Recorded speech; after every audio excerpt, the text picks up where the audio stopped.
Initially, I told you that we'd be putting stuff on a map, so let's put something on a map.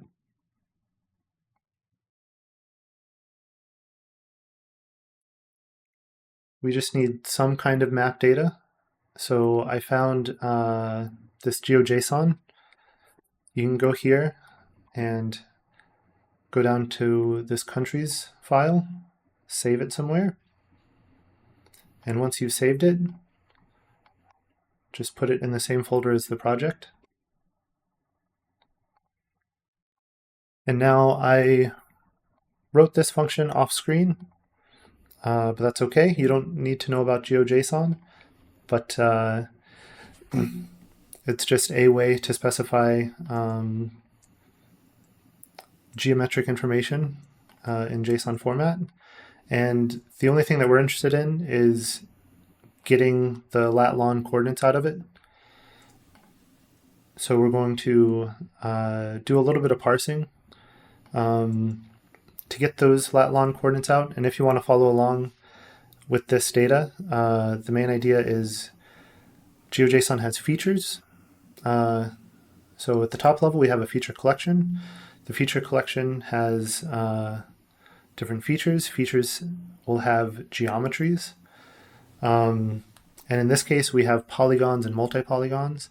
So then we are just, if it's a multi-polygon, we're pulling out each polygon. Same thing if it's a polygon. And then we're going to pull out all of the points from those things. So feel free to write this down if you're following along.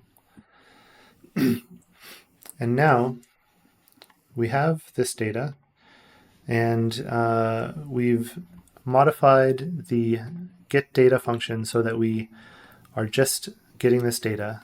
It's now asynchronous. So we had to add this async at the beginning because we are doing a fetch. And we're no longer passing in the number of points because the number of points is in the data.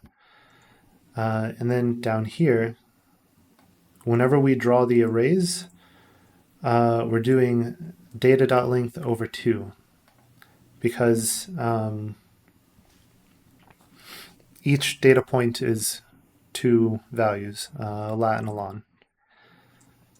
And if we look at this, we will see nothing. Wait. And why is that? Well, let's take a minute to understand what latitude and longitude are. Latitude and longitude is going to be a value, for latitude, it's between -90 and 90. So 90 degrees south, 90 degrees north. Longitude goes east to west, and it goes from -180 to +180. So -180 is all the way west, +180 is all the way east. So now how can we put these values into the -1 to 1 space? And the way that we can do that is now we are going to do some processing in our vertex processor. So whenever we get this position, it's going to be some number between, for the x, it's going to be between -180 and +180. So we know that if we divide by 180, now we're going to get a number between -1 and 1. Same thing for latitude.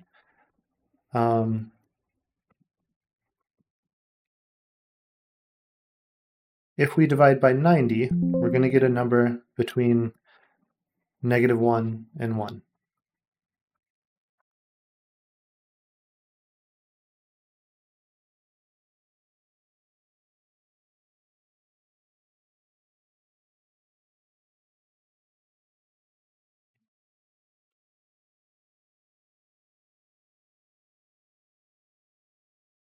Oh, right.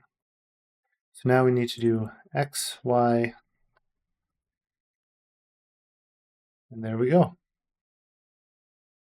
It looks very strange because we're taking a sphere and very naively putting it onto a flat surface.